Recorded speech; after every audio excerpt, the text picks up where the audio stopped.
But to have the courage to be successful and then experiment with different approaches in a different system, I'm adapting according to who's on my team. That's scary because in the back of your head, you're like, well, it worked that way. Why would I change? Yeah. Welcome to Limitless Minds, the podcast where curiosity meets greatness. If you're ready to discover what it takes to be truly limitless and push beyond your own limits, you're in the right place. Everybody, we're back. Travis Thomas, Josh Lifrak here. The Limitless Minds. Success leaves clues. Where are they? There might be underneath this magazine. I don't know. They might be under my kid's socks that he left in the living room yet again. I don't know, but there are clues everywhere. So Travis and I still taking over things from DJ and Harry. We just find people that we just want to talk to. And then we're like, hey, let's just do a podcast with them. So we jump on here and another podcast. And they just happen to be elite performers in their field. It's wild. Yeah, it's just wild. Weird. It's just weird. Yeah.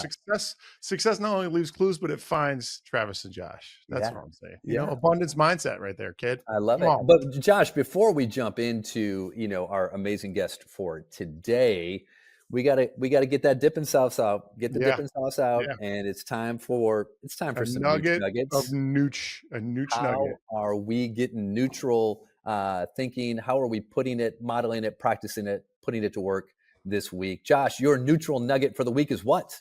So this is good. I think I'm just going to tell you right now. I'm just dipping this one straight in honey. Do you remember when McDonald's had the chicken McNuggets first, and they just had honey? You could just dip them into honey.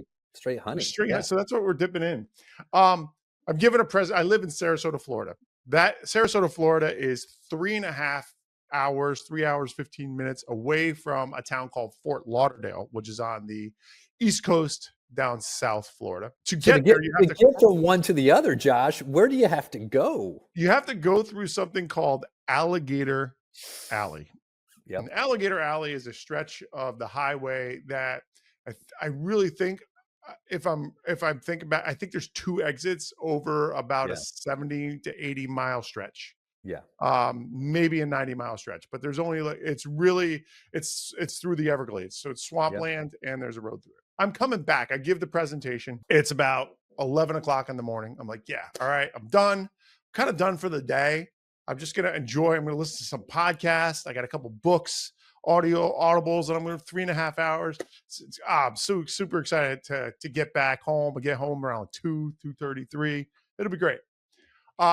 Start driving, and I get to about 2 exits before Alligator Alley starts, and my dashboard kind of lights up, and it says tire pressure low, and I'm like, so the thing pops up on the screen, and I'm looking at it, and it's like at 36 of 42. I'm like, don't worry about it. It's still beeping. I look over again. It's at like 28. Yeah. Then I look over again. It's at like 20. And then it just starts boop, boop, boop, boop.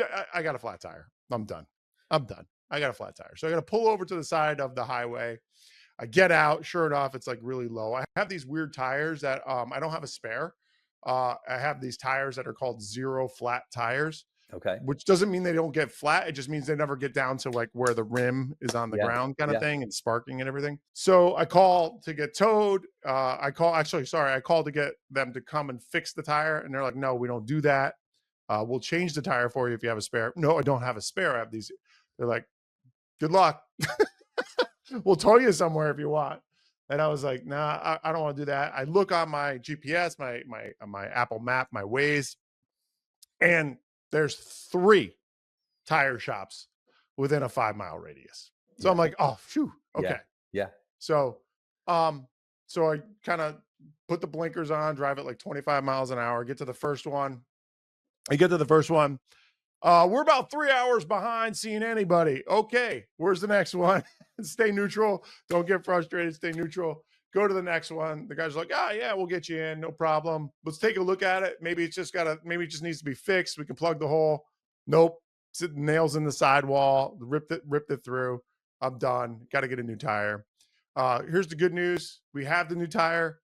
The bad news, it's at a different store. Oof. That other store is about 26 miles away. Oof. Nooch again. I'm not going to make it on these tires. So like, no, don't worry about it. We're going to drive over. We're going to pick them up for you. And so they bring them back. I end up spending about 3.5 to 4 hours in that tire shop. They have Wi-Fi, so I just do a ton of work. I flip over to there. It's in a strip mall, so there's a couple restaurants. I have lunch. Maybe it's not the nicest office, but the Nooch nugget was this: gratitude. Sometimes gratitude can help you get to neutral. Because if I was like really thinking about it, what I had planned for the day was out the window. See you later. It's gone, right? Planned a nice, easy, relaxing thing. Listen to these podcasts. No, that's gone. I also plan to drive my son to basketball practice and hang out at his basketball practice. That's gone.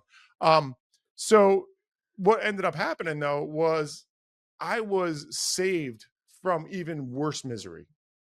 If I had that flat tire about 30 miles later, I would have been in the middle of Alligator Alley where there's nothing. There's literally nothing. So I would have been out there for hours on end, sweating like crazy because it's Florida. Like whatever, maybe just sitting in my car. It would have been brutal. So I was super grateful versus upset about that whole situation. And I just stayed neutral. And I was like, okay, this is what I got. What do I do next? This is what I got. What do I do next? I got a lot of stuff done. I created a couple presentations and, I was ready to go. So that's my Nooch nugget. I love it. I love it. Tire Nooch nugget. And again, 2 exits later, Josh, right? And you'd have been making some alligator boots, man. I would have been. Is that an airboat? Can I have an airboat? Yeah. Like Burt Reynolds style. Dude, good. Hey, shout out to Burt. Rest in peace. I love Gator. Nooch nuggets and honey, man. So, Josh, I'm gonna dip my Nooch nuggets in a mocha cappuccino. How about that? That sounds foul and wonderful. Foul? Yeah. At the same time. So just listening to your example this week. I don't know if you caught the dad joke of that. Foul and wonderful. Foul. Yeah, F-O-W-L. Yeah. We can breeze right past that one. Yeah. Yeah. Mari can edit that out. Yeah. So I zipped into, shout out to 7 Brew Coffee. We've got one in St. Louis now. It's just drive-through only coffee, and it's supposed to be pretty quick. So I kind of got like stuck in the line, and it was longer than usual, and it was taking a while. And I was noticing like the little, getting the frustrated, like, hey, this shouldn't be, a little bit of indignant and self-righteous, like, because I'm so important, this line shouldn't be that long. And so, but I'm staying in a good mood about it. And this is, so I get up to this young guy, I don't know, maybe high school, maybe early college. And he comes to my window and he's like, hey, so what can I get for you? And I put my order in and everything. And I'm super chipper and upbeat. And he's like, how's your day doing today? I was like, hey man, dude, I'm great, man. How are you doing today?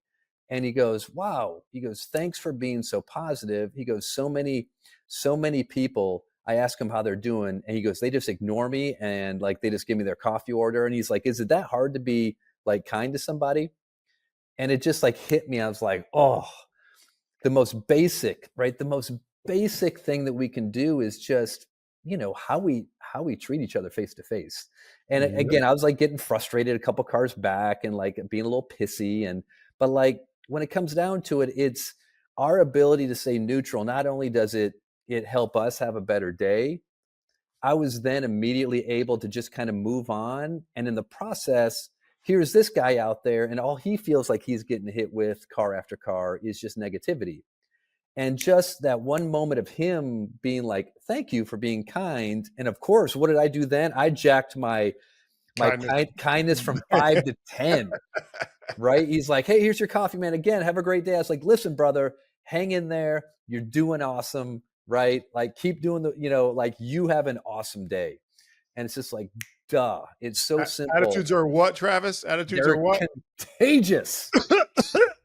Contagious in a good, non-toxic, viral way. Yeah. There you have it. So that's my Nooch nugget in a little bit of mocha. I love it. And I'm super excited because speaking of contagious, talk about infectious personality, a contagious mindset, a contagious passion. That's our next guest. Why don't you introduce our next guest? So excited to bring in our guest for today. He is an expert in the field of leadership and mental performance. I'm not even listening to you. He is an expert in the field. Josh, I met Trevor Ragan. Trevor Ragan is our guest today. I met Trevor for the first time, I think 2017, 2018. I was already following his blog, which you'll hear about. And then lo and behold, he and I both got invited to come speak at an event in Flint, Michigan, which is, where I was born and raised. And we were speaking to a youth audience on growth mindset. And Trevor has a really inspiring story. I'm going to hide the lead right now as far as he was a great athlete growing up, and he had childhood dreams of playing at the college level. It didn't work out. And then he transitioned into being an entrepreneur and into the mindset performance space, which he's been doing now for 10 to 15 years. His organization, he's the founder of the Learner Lab. He's worked with some of the best youth college and sports teams in the country, Fortune 50 companies. And I think, Josh, he's going to drop a ton of wisdom here in the Success Leaves Clues series. I can't wait to meet him. I can't wait. Let's get him in here. You're going to love him. Without further ado, let's bring him a man. Trevor Ragan, welcome to the pod. And once again, welcome to the Limitless Minds Success Leaves Clues version, Josh. That's right. Josh and I have taken over the pod from Harry and DJ. We're just always taking it over. I'm really excited. I know I just set up Trevor in our intro. And Trevor, you and I haven't seen each other, which is crazy. You still look young. I don't. That's why I'm wearing the hat. We haven't seen each other since like 2018. You're not wearing the hat for the dog picture? What are we talking about here? Actually, what is up with that? Complete transparency. There he is, right there. There he is in the spot. Like so, but Trevor, what's your dog's name again? Sorry, completely off the scale. Mako, right there. Mako. It's right on the hat. Mako. Well, I don't have my readers on, man. We're old people. He's a Florida dog. He's a land shark. That's right. Land shark. Knock, knock, who's there? Land shark. That's a deep SNL reference there. Without a doubt. Let's get to Trevor. Let's see here how Trevor's doing. Yeah. Trevor, hey, Trev, what's going on? Nice to see you. Welcome to the pod. How's it going? Hey, Trevor, I've been such a big fan of the work that you've been doing. Obviously, it was great to present and get to know you many years ago. And just kind of follow your journey into just being an amazing mindset coach, working with amazing organizations and athletes and sports teams. But I don't think this was your original plan, and this was your original path intended. Catch everyone up really quick with what you were super passionate about maybe when you were younger, and then how you've kind of gotten to the work that you're doing today. I think sports has always been a big part of my life. Like both of my parents were high school coaches, so it was like the thing. Coaching kid, look out. And and growing up in Wyoming, it's like, you could play sports and that's pretty much it. And so like, that's all I did. And so I think with that background, you're always going to have a curiosity and a hunger to like be better and find an edge. And so I think that's one piece of the puzzle. I think the other, after college, I kind of I attempted to start some interesting businesses with like my college roommates that didn't work, but it's kind of planted this other seed of like, oh, I really like doing my own thing. And then I think when you put those two things together about 14 years ago, I was like, okay, I want to do my own thing. And I have a curiosity for sports, learning, performance. Let's put it together. And my original idea was I am going to figure out how to create the very best basketball camps for middle school and high school players. And that's what I'm going to do. And so in the summer, I'd run basketball camps. And in the off season, for the rest of the 8 months of the year, I would try to track down awesome coaches, authors, researchers, and try to understand their tactics, understand some science, and then figure out how to like apply those to the basketball camps. And so I did this for a while, and it was great. But after a few years, what were the names of those camps? What were those camps called? We just called them basketball school. Very clever name. No, solid. That might have been the problem. We probably needed a little bit more creativity with the name. Yeah. I like it. I think it's pretty straight up. It was cool. It was, looking back, it was super hard.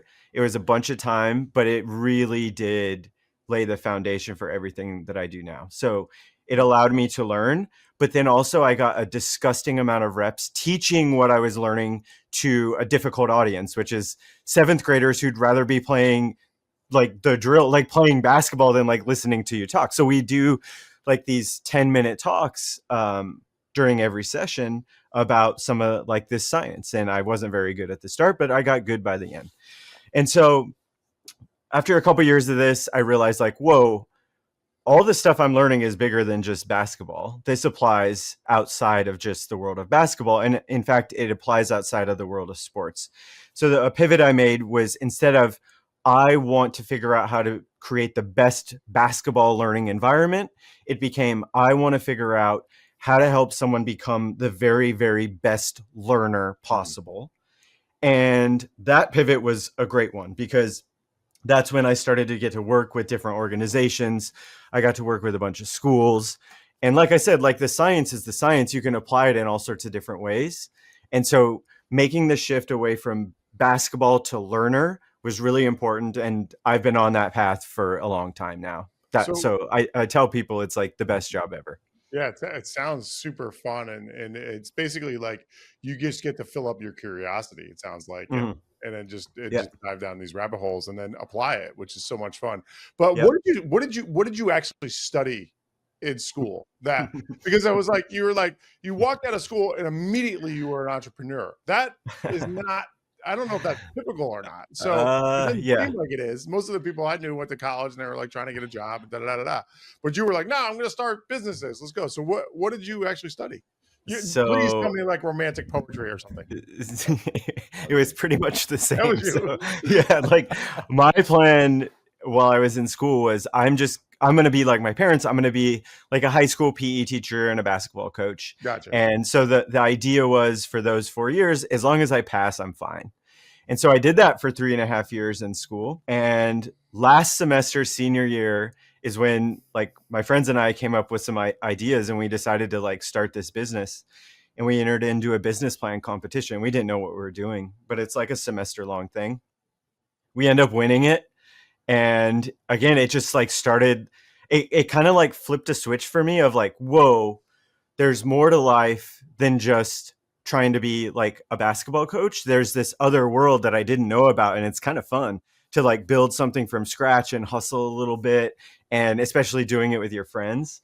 And so it wasn't a class that I took in school. It was an experience with my roommates. And like I said, it really did kind of like open my eyes to like, whoa, if we could almost pull this off, there's a lot more that I'm capable of than I originally thought. And then like, I think that sent me down this path big time. I love that. And now, and so Trevor, right? So you grow up with the influence of having, 2 high school coaches. So again, this is the Success Leaves Clues podcast.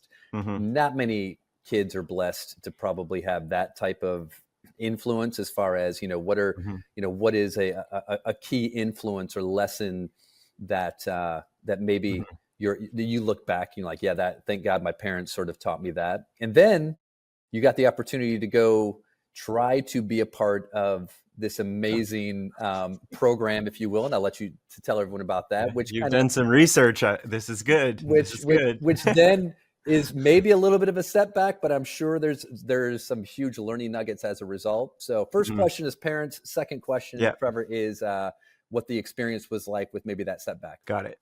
For parents, I could probably list 1,000 lessons, but honestly, when I really think about it, growing up in the gym and going to all their practices, like I didn't really like go to daycare. I just got like go to practice after school and like watch, and I'd ride on the buses and go to the games. And so like my heroes growing up were their players. I thought they were like the coolest people in the world. And so for years, I'm just watching behind the scenes of like, whoa, look how fun it is to like be on a team. Look how fun it is to play against like your rival school, and the stands are packed, and like you rise to the occasion, and like you just see it. And so like for me, that was like infectious of like, oh, I want to be like him. I want to like be able to compete in this type of environment. And so it was like seeing that every day, basically growing up. It was like a no-brainer for me. It's like, of course I want to do this. Yeah. And then that's kind of like the first domino that falls. So it's like, I want to do this, which means I need to be good at this. How do you get good at this? I have to practice a lot. And there was a lot of practice, but it was fueled in, I think, a really healthy way. It was like, this seems awesome. I want to be like these people that I'm watching compete, and I'm going to do whatever I can to be like them. So that was probably the best lesson from the parents. Yeah. And then you So go it on to have sounds a like, pretty decent high school career. Sorry, Josh.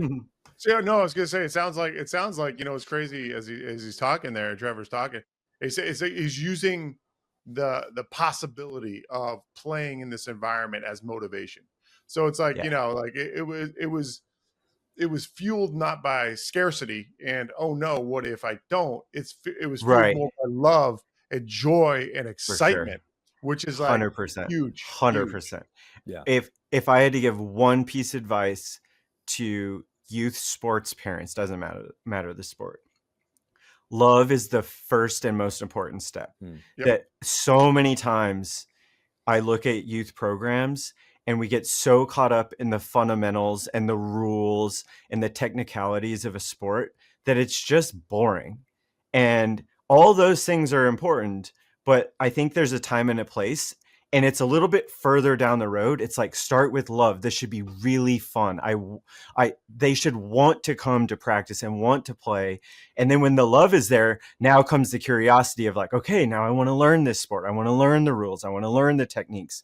But I would always start with love. And the problem is, if you go too technical at the start, it's just incredibly boring and off-putting, and I don't have a chance to develop the love, and then none of the other things happen. Right. So yeah, right. 100% with you there. Yeah. And then, you're just forcing it, and you're trying to jam a square peg in a round hole. And it's like, why are we doing this in the first place? Is it age 14 is kind of that magic cutoff age for youth sports for kids. And they've already lost the joy and the fun of sports by that age. Seth Godin has like a really good, I'll botch the quote, but it's something like, if you wanted to create a baseball fan, what would you do? Go get the baseball encyclopedia and have them memorize the rules and the history of the game? Or do you take them to a game and they're sitting in the sun and eating a hot dog and like, wow, this is cool. Like, of course, the second option, but that's just a good framework to think about. It's the same idea.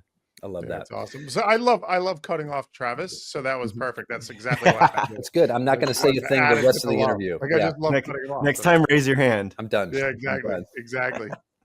All right. Second question was okay, so we're getting pretty good at basketball as we get older.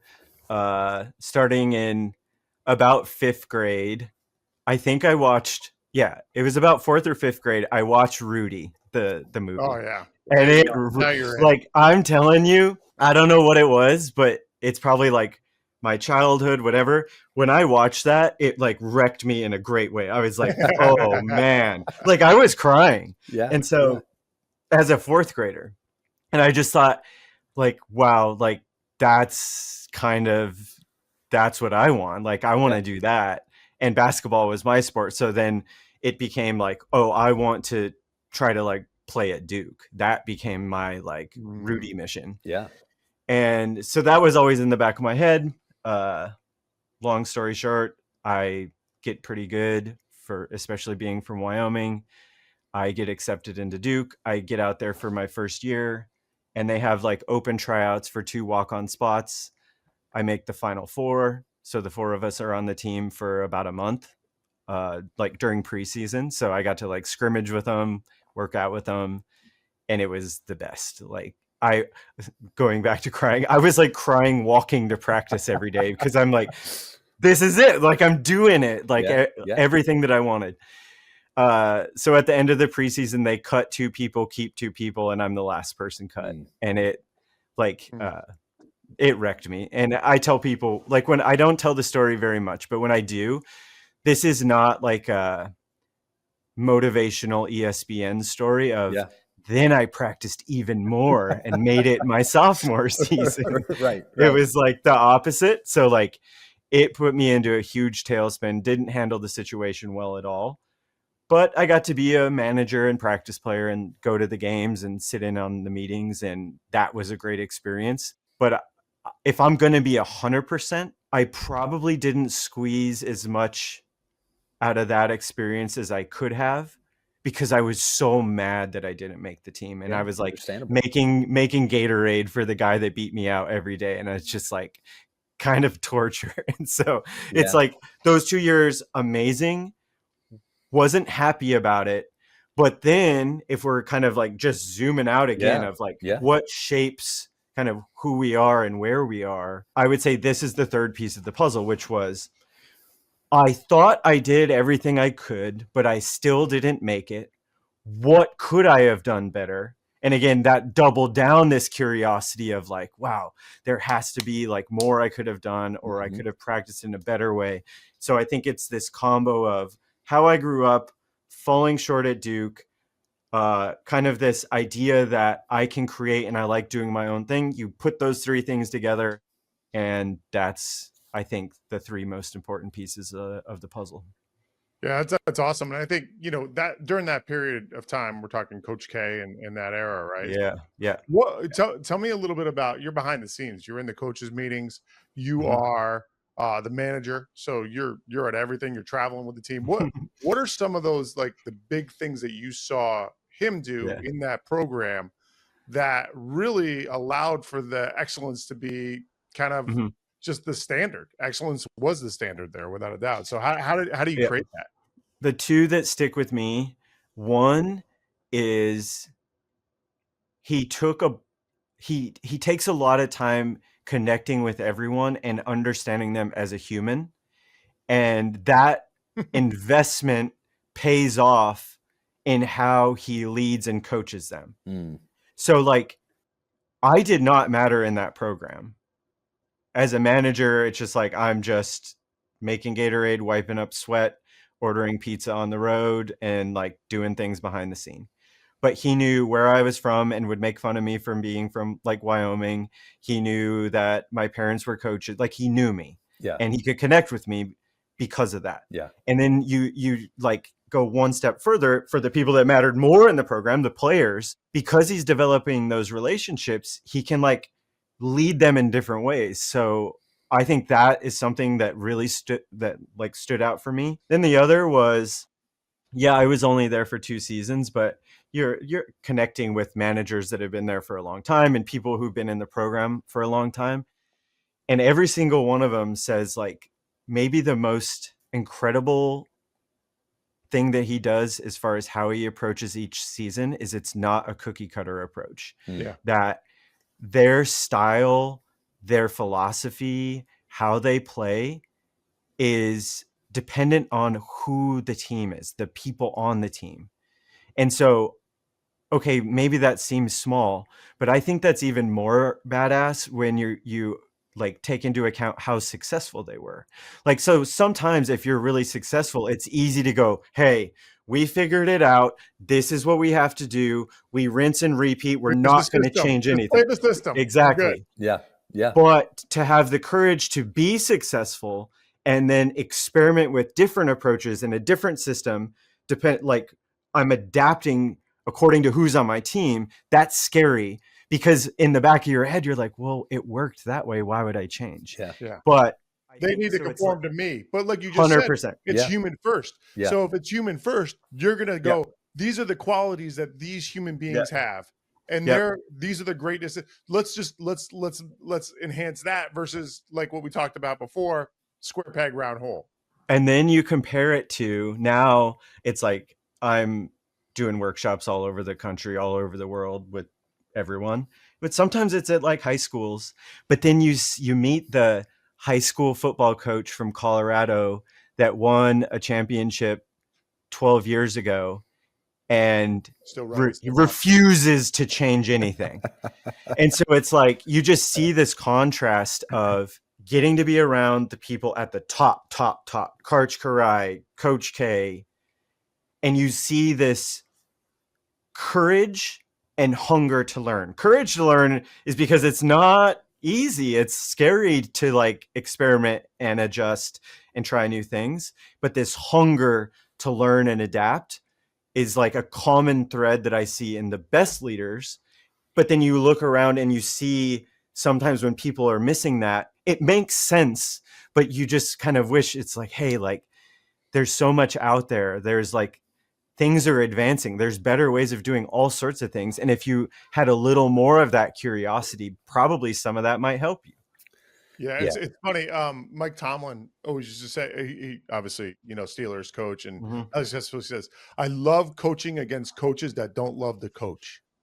Yeah. That's exactly what you're talking about right there, right? Yeah. Like, no, this is a system and you got to do that and and that's it. Yeah. Versus like, hey, no, it's not about the system. It's about the person. And we have to adapt and adjust to the personnel that we have. This is what we have. Yep. Right. I always love the coaches who are always like, I can't, how am I supposed to win with these people? How am I? Yeah. You are. You You're figure the it coach, out, yeah. man. That's what they do. That's why you're the coach. That's why they're Right. coach. Yes. Yeah. And then obviously having great players doesn't hurt. No, But then you need to understand how to put them in the right situation for them to like maximize their potential, how to treat them. Like it's just not about like, yeah, they're really good or really bad. There's just like, again, there's 1,000 things you could do to make it better. Yeah. Did And you So see that? No, I cut off Travis again because I just loved it. And you just cut me off to describe that you cut me off. I mean, it's like a twofer. This is the plan. This is the plan, dog hat guy. we have a secret chat where we're tallying the cutoffs. He's at 4. I'll raise my. I'll go now. All right. So, well, I do love the very first thing you said about Coach K, Trevor, was he took the time. Right. Yeah. He took the time, and how often we run into coaches and leaders where their first excuse is, I don't have time. I don't have time to have those meetings. I don't have time for the one-on-ones. I don't have time. And you're like, well, if you don't have time for that, what's more important? Is it the tactics? Is it that, where, and I get it, right? We all get it. You see, to have such a full schedule, how easy it is for the personal relationships to kind of be put aside. You mentioned Karch Karai. Trevor, I know you've done a lot of work with Karch and with USA Volleyball. And again, spending time, like Josh and I, you're grateful to spend so much time with elite leaders and elite coaches and to see the consistency. What's one or two things that you kind of took from that experience with Karch and USA Volleyball? So it's like 2014 or 15. And like I said, in the off season, I would like do this research and learn about interesting things from interesting people. I started a little blog where I would like write about books that I read or interviews that I did with researchers and make some videos and stuff. And there was probably about 42 people following that blog, and most of them were friends and family. Yeah. So that's where it starts. Yeah. And that's just how it goes. And so I'm like cranking out this content, and one day I get an email from an assistant coach for the US women's volleyball team. And he goes, "Hey, we saw some of your stuff and really like it.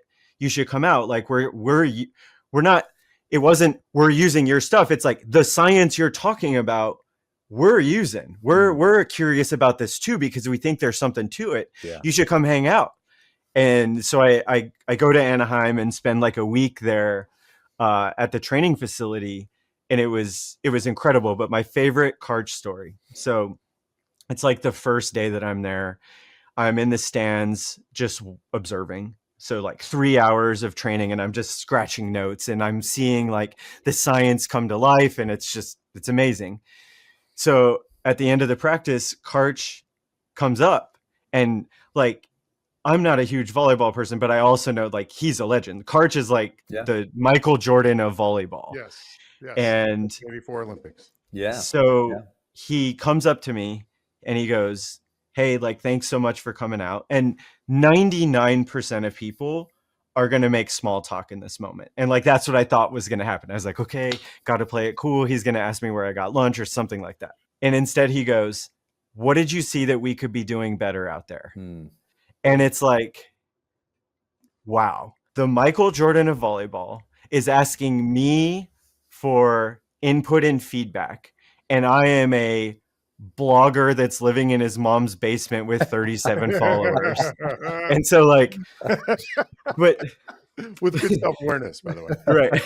But like, that's it though. It's like you two have met a bunch of coaches. I've met a bunch of coaches. There's some ego. Like, I can just picture so many versions of that conversation that aren't that. Yeah. It could be just the small talk. It could even just be, "Did you see how awesome we were?" Sort of like I have it all figured out. But again, that courage and curiosity to learn, like asking me for feedback, just wanting to find ways to improve what he does, like that says everything you need to know about What'd you tell him? What'd you tell I him? can't even remember. I was probably like, nothing, this is great. But again, it was fully just on your payroll. You can do that Yeah. for right now. Come on. yeah, it's like but yeah, so him asking that question was huge. And then another small one, it's not a Karch story because I can't even remember who said this, but it was one of the assistant coaches. So I'm just like walking down the hallway and I overhear an assistant coach talking to one of the players. And I'll never forget what he said. So he goes, "A skill that I'm trying to get better at is giving more useful but supportive feedback. Mhm. I haven't had much practice yet, so please stay patient with me." Oof. And then he gave the player feedback. Like, we could make 3 podcast episodes about those 7 seconds Yeah. because they're so good. Yeah. Like, they're so good. And it's just like, that is the type of environment they're creating. And I had never in my life heard a coach say something like that to a player. And it was so small and so simple, Yeah. but Yeah. it packs so much power. God, so much humility. I mean, from Yeah. from Karch and that the first interaction Mhm. with you from this assistant coach, and again, Yeah. just the humility to admit that I'm still trying to get better, the humility to admit that I'm the Michael Jordan of volleyball, and Yep.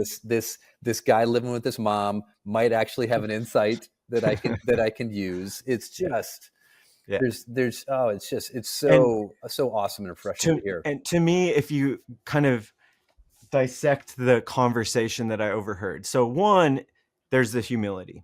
And I think he's going to create a connection with that player. Like, it's going to bring him and the player closer together because he's being like humble and honest. But on the other side, I think the value is it's now safer for that player. Like, when she's learning something new and like kind of struggling a bit, she's reminded of this coach who is an Olympic coach said in a short way that when I'm learning, I'm not perfect. Like, it takes some patience.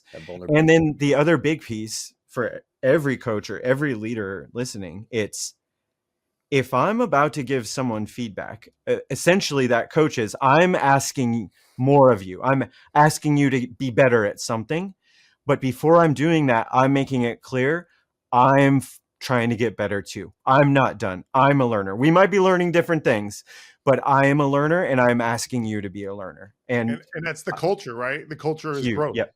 Yeah, Like right. So growth. Culture is always seen in the actions. So that's 100%. Like, literally, when I asked Karch, I was like, it was probably in the same week when I was there. I was like, "So what's your big goal with USA Volleyball?" And he's like, kind of laughed. He's like, "To win a gold medal." It's like, of course it is. Like, that's why we're here. But then it was the follow-up question was like, "Well, how are you trying to like achieve that?" And he said something like, "We're going to create the best learning gym in the world." And like, that's it. That's it. Yeah. With that as their North Star, that's, of course, this is what their culture is like. And when your culture is like that, of course, people are more courageous and hungry learners. And if everyone from the managers to the coaches to the athletes are hungry learners, good things are going to happen. I love it. So Trevor, you've been spending years and years and years in this space, in this learning space, in this performance space. And so you can't help but be transformed in the process of spending this time learning from others, teaching it yourself. I know that's why I'm most grateful to do this work. How have you felt you have personally or individually sort of leveled up or transformed yourself by just being immersed in this space? It's helped everything that I do, from parenting to being like a husband and to like the business. So I just always attack everything as a learner. So it's when like COVID happened, obviously that was really tough for a lot of people for a lot of reasons. And if I'm depending on doing workshops and those are shut off, it's like, that's scary. So it was like, okay, what can we do? Let's approach it as a learner. Let's figure out how to build the best studio to give virtual talks. Let's figure out how to make those even more engaging than in person. Okay, what tools could I use? And it was like a week of curiosity. And I built a studio and learned a bunch of tricks. And now my virtual stuff, you could argue, in some ways is better than the in-person. And it wasn't because I'm like magic or amazing. It was just, I'm gonna approach this as a learner. Even at the very start, back in the day when the blog had 37 followers, the thing that like shifted where the following started to build, I was like, wow, I'm doing these interviews and reading these research papers, and then I'm writing these like really long articles. And honestly, I hate reading them. They're so long and boring. So like, I was like, how am I expecting other people to like this? Like, I can't even proofread it. And so I was like, okay, what would be better? Well, what if I could turn these really long articles into engaging videos where it's the same content, but now there's visuals and now there's sounds, and like that's how I would like to consume this. And so then I taught myself to animate and taught myself to make YouTube videos and do sound effects. And so it's all just kind of having this weapon in my back pocket of, I know I can figure out pretty much anything. I'm not going to be an expert, but I can learn enough to be dangerous. And I know that can happen quicker than I usually thought. I used to think learning took a long time, but to get kind of good at something doesn't take a lot of time. And so with this framework in your pocket, things get exciting, because now it's just, okay, what do I want? Do I want to be better at workshops? Do I want to be better at design? Do I want to be a better partner, parent? Then it's, let's approach this as a learner, and then let's find some sort of skill that supports the direction I want to head. And let me try to figure out that skill, and let me try to figure out another. And then all that just stacks up, and it's just, yeah, it helps everything. I love it. I love it. That's a great, what made you want to start that blog in the first place? I was kind of curious about that, because I have an inkling, but I'm just kind of curious. So I think one is, I knew if I committed to, I'm going to publish something every week, it means I have to be learning stuff. So it was just like, well, if I'm learning stuff for 8 months, that's probably good, and it's going to help with the basketball camps.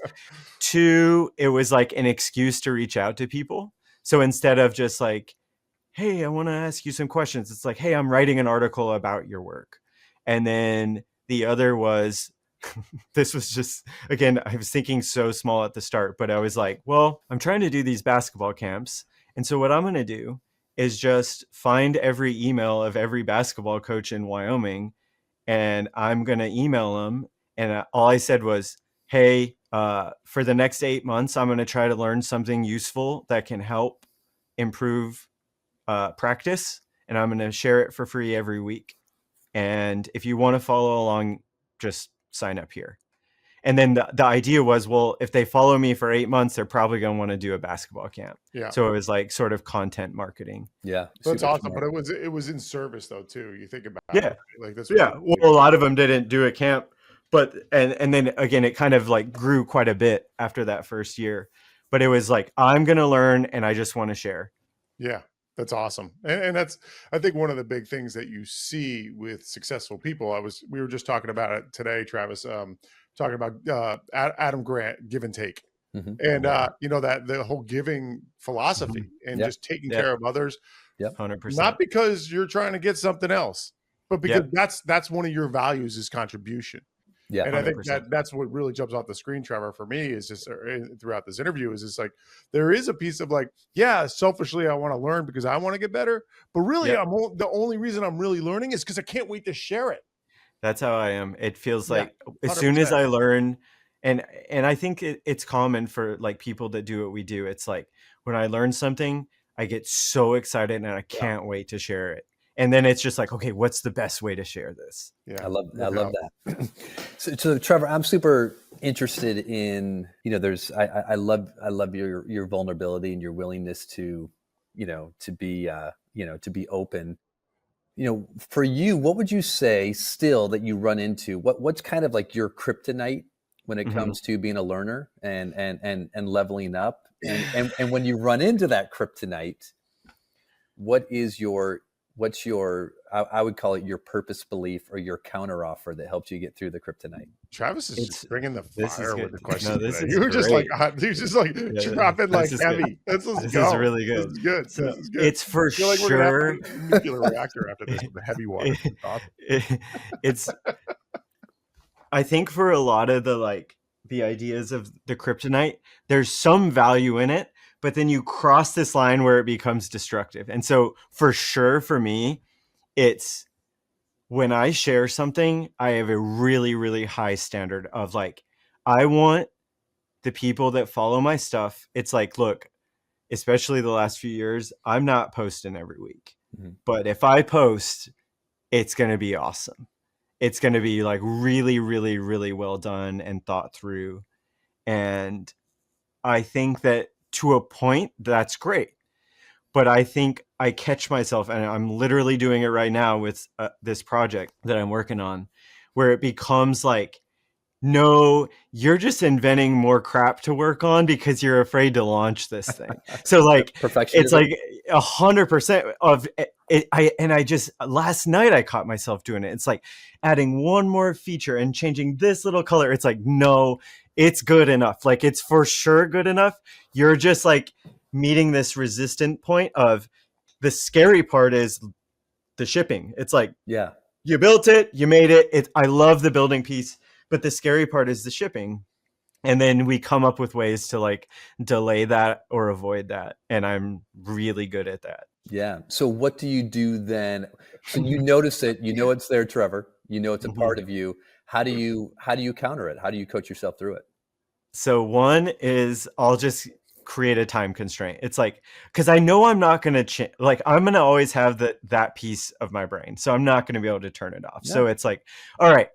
So literally 2 nights ago, I was like, all right, you get to do an all-nighter. Yeah, like you want to do this, you want to poke around and change these little things, you get to do the all-nighter. And I kind of loved it. And I was like, but that's it. Like you get the one all-nighter and that's it. And so I stayed up till 5 a.m.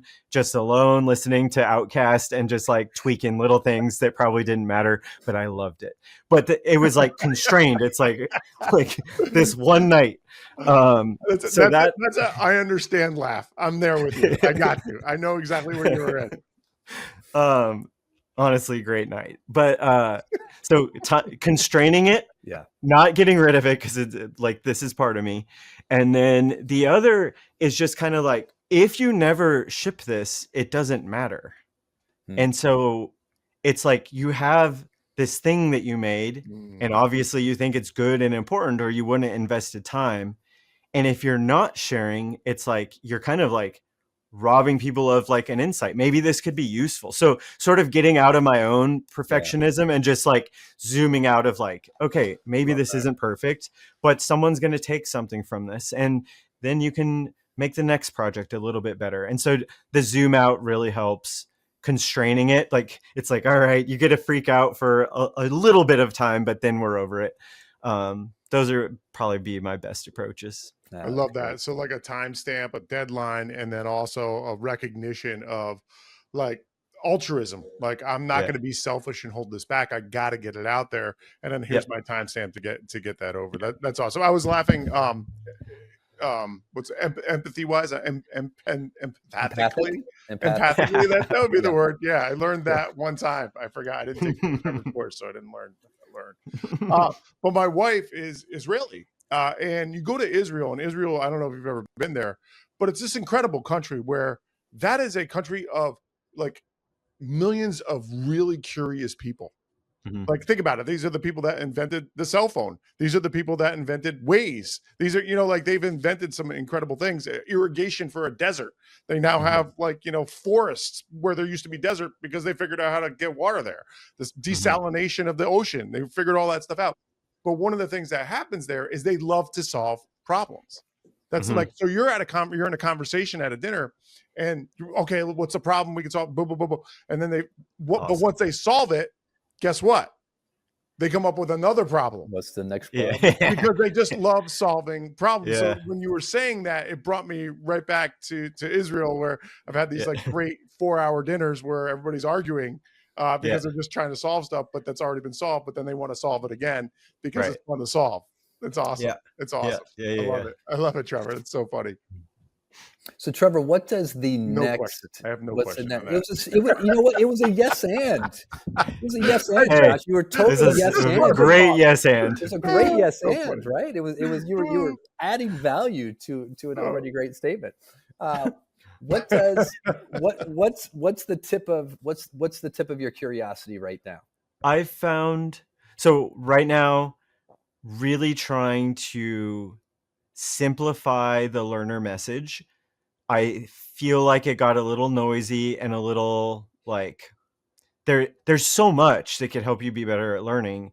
But if you're trying to teach it to someone, it could be overwhelming if you do too much. So I'm trying to like cut the fat and be really concrete and concise on like what I think to be are like, hey, here's like the three things. If you do these three things, it's On the going to help a lot. fundamentals. Yeah. And then what that looks like on like the leadership side. So it's like, if I know the building blocks of better learning, what are the most high impact things I could do to create that environment? And like, those are always going to be the two big things on my mind. And then I love it.